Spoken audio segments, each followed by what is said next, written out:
If you have solar panels on your roof, chances are you need this video.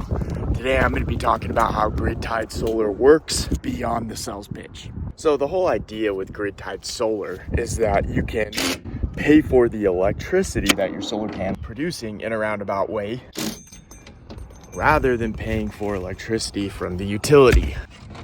How this is all possible is essentially by something called net metering, or some places called like customer generation. But essentially what you're doing is you're connecting your solar panel system to the grid, and the utility company is providing you a credit for any excess electricity that you give them, and then obviously not charging you for the power that you consume off your solar panels rather than buying power from them. You really don't need a battery in order to have a grid-tied solar panel system. And essentially, if the utility has a power outage and the power shuts down, your solar panel system does as well. I'm currently working on a system while I'm making this video to multitask, and the system's made by EP Systems. There's a lot of popular brands. I'd say the largest brands is probably, maybe not in this order, but SolarEdge, Enphase, and SMA are the most popular electronics manufacturers that make inverters and the fancy electronics that make it possible to, take electricity from solar panels and create usable electricity that is connected to the grid. Usable electricity for your home that complies with all of the rules that the power company has in order to have your system connected to the grid. So, what could go wrong with your system? Let's talk about the good part. I've been in the solar industry 10 years, and I currently own a repair and maintenance company and have a ton of experience in repairing grid-tied solar panel systems. This roof is slippery. Because you're connected to the grid and the solar panel system has to produce usable AC electricity instead of DC, and there's a lot of rules that the power company sets up for how the system interacts with the grid, you have a lot of electronics. You might be able to see behind me, there's a microinverter, and then up above it, a microinverter up there. There's a lot of different types of electronics, but you can think about this.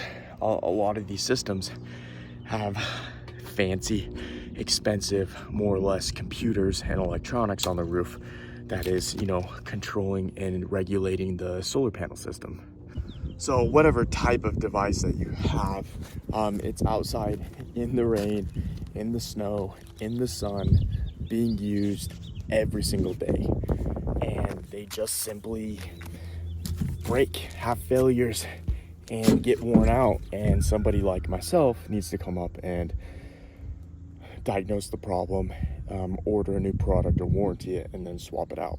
And the next problem I coincidentally see as I'm pulling this panel up making this video is wiring issues. So all of the cables on the solar panel systems that connect all the solar panels and inverters or optimizers or shutdown devices are also located outdoors. You can have connections that fail for various reasons, whether it's like temperature change or things like that, or just being broken down by the sun and UV, or even you can have rodents like squirrels or raccoons or pigeons or things like animals and just nature in general that will chew at the cables and break them down and cause failures and even risk of house fire. Ooh. Another interesting thing is that every single day that a solar panel's out in the sun, it produces a little bit less than the day before. It's called degradation, but essentially the efficiency of the panels and its ability to convert sunshine into electricity is decreased every single day. So a lot of solar panels do have warranties and have been tested to see how much they'll degrade over, you know, say 10 years or 15 years or 20 years, but it's something interesting to know. These solar panels all look like they're in really good condition, so I don't have anything particular to show you on this roof, but solar panels themselves can have hot spots, or the glass can break on them, or it can have solder point failures, or a lot of kind of nerdy stuff go wrong with it.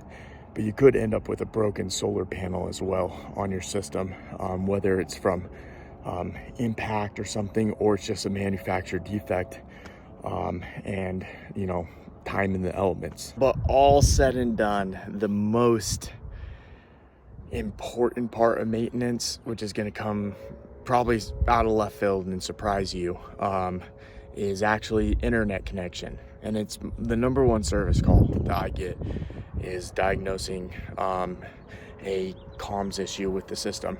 For example, this microinverter made by AP Systems has a antenna right there. That's a Wi-Fi antenna. Each one of these microinverters connect to like a gateway device that's plugged into your internet router, and these devices communicate to that, and that device communicates to a server, and you can access it with this system, individual panel production data and other data for how much your system is, you know, currently and historically produced. Now, why this is important is because you want your system working for a long time. And if there's issues and you don't have any data as to what's working and what's not working, or how long it hasn't been working, it's gonna be really difficult to find. Let me switch arms real quick. Okay. Oh, yeah. And if you go to submit a warranty for a replacement for the manufacturer, if you don't have the data to show what happened when the product failed, it's very likely that you're going to be denied a warranty on your panels or inverters or anything like that, and you're going to have to pay out of pocket for a replacement. Some products use Ethernet, some use cellular, some use Wi-Fi, some use like a Zigbee communication, and some use multiple of those different ways to connect it. But like at the end of the day, there's going to be issues, and your system's going to need to be connected to the internet. For example, cellular communication is one that's easy for installers to put on, fairly reliable and hassle-free. And with the new 5G and whatever cell towers going on, a lot of these old cell kits on these electronics were 3G, which is getting phased out. So either their cell plans are going to run out, or the data that they were transmitting on is going to be obsolete, and you'll need to find a different way or a replacement for how to connect it to the internet. If you're watching this video, I'm going to take a wild guess and say that you've been told that your solar panel systems don't require any maintenance, and you didn't know about these issues that I just talked about in this video. This has been something that's like pretty confusing to me as someone who's been in the solar industry that repairs solar panels, and I think there's a reason to why this is like this. For one, I think most solar installers are like what I call set it and forget it. They install the solar panel system, collect their money, and they have a huge team devoted to marketing and sales, and they don't have anybody in office that's, you know, dedicated to servicing systems or repairing maintenance. Another point is that because grid-tied solar panel systems are reliant on the power company's compliance and the generosity of their net metering program, if the power company has a policy change with net metering, it could kill the market. It could affect current customers, but it absolutely will affect future customers. And these door-to-door sales companies, because solar is very much door-to-door sales driven, often just jump to the next hot market, or the local solar company just goes out of business, starts doing something else or whatever. And there's one last reason. I started in the solar industry back in 2013, and solar was very new in this area. There wasn't hardly any systems. You'd see a few thermal systems, hardly any PV systems. And a lot of these manufacturers that like AP Systems and things that I'm installing and servicing weren't even around. And so when you have new products with new technologies, you don't necessarily know what problems you're going to have in the future. It's just time will tell. And over time, I've been, studying these and seeing what issues I'm having for my personal service calls. This information is coming from jobs I service and I repair. You find out best practices, you find out what can go wrong, you find out actually how long the solar panel system will last.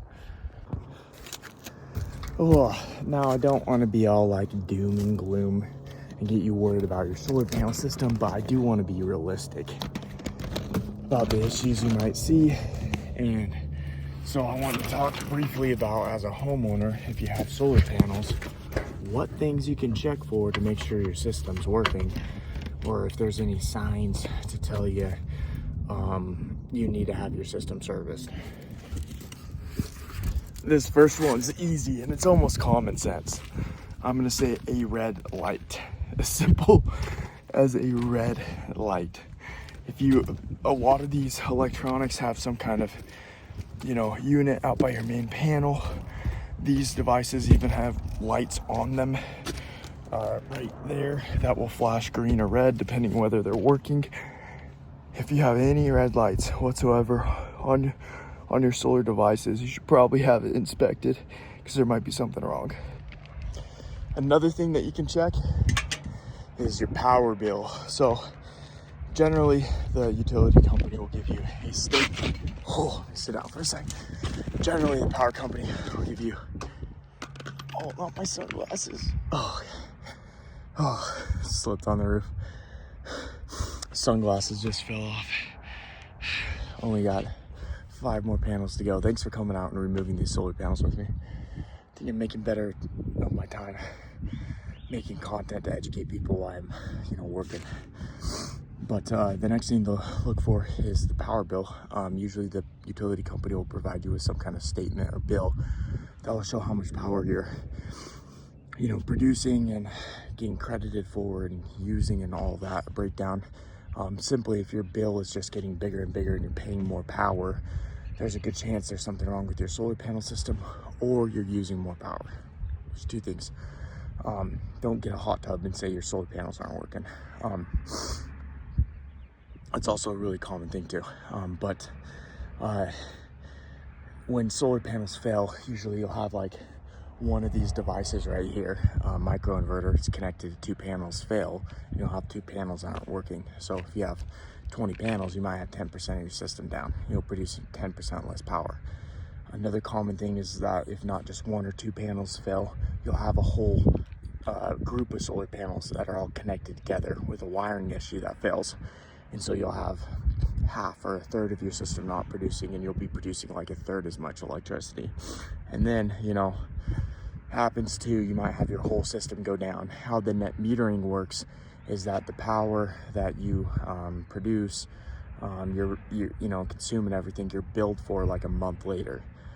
So if you get a bill where it's high, chances are you had a failure on your system like 2 months ago. You had a failure, didn't produce power, that whole month went by, the next month you got billed for it. The issue could have been going on for a while, and so that's something you need to get a technician out quick to test the equipment and see if there's any problems. Last 3 panels. If you can't tell, I'm kind of taking breaks in between removing solar panels to kind of catch my breath and then film some content on this.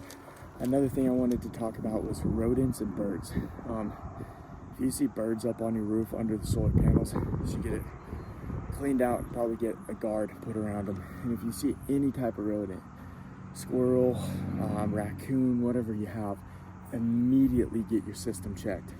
Something interesting is these cables that they make are made adjacent to a soy factory, and there's soy products in the cables, and squirrels like to chew on them.